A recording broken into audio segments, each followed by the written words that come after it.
Жақсы болды. Ал ана екінші мәселе бойынша оның біз хат жазғанда былай деп жазып еді. Латын әліпбиіне қазақ ұлты ғана көше ме, жоқ әлде бүкіл Қазақстан халқы көше ме деп.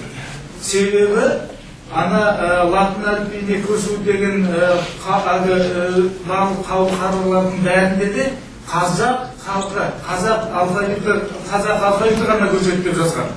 Ал Қазақстанда қазақ алфавитінен бөлек орыс алфавиті, ұйғыр алфавиті және басқа да 5-6 алфавит қатар қолданып келе жатыр. Сондықтан біздің сұрағымыз барлық әкімдерде, министрліктерде осы латын әліпбиіне тек қана қазақ ұлты көше ме, жоқ бүкіл Қазақстан халқы көше ме деп. Сондағы жауаптарын тыңдап көрсеңіздер өте енді күлкілі жағдай.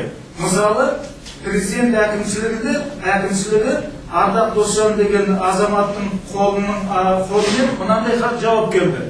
Әрине, Қазақстанда латын әліпбиіне қазақ әліпбиі ғана көшеді. Ал орыс әліпбиі ол Ресейдің құзыретінде.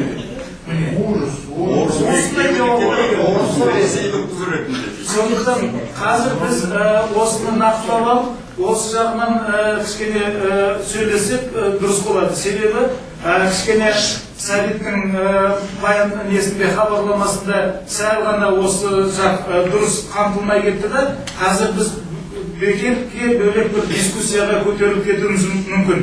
Сондықтан біздің хатымыздың мәні сол болатын. Бізде қазақ елінде қазақ алфавиті көше ме, жоқ бүкіл қазақстандықтар көше ме деп. Сонда олардың жауабы бойынша қазақтар ғана көшеді. Ал орыс алфавитін қолданып жүргендер қалай береді, өзбек алфавитін қолданып жүргендер қалай береді.